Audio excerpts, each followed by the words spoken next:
The Lamborghini Miura, introduced in 1966, is hailed as the blueprint for the modern mid-engine supercar.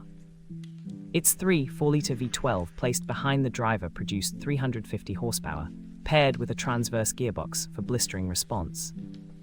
Designed by Marcello Gandini, the Miura fused sweeping curves with an aggressive stance, reshaping automotive aesthetics and inspiring countless imitators.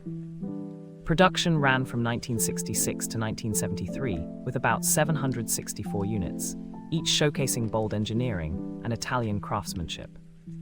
Its legacy fuels today's hypercars and remains a touchstone for performance and design in automotive history.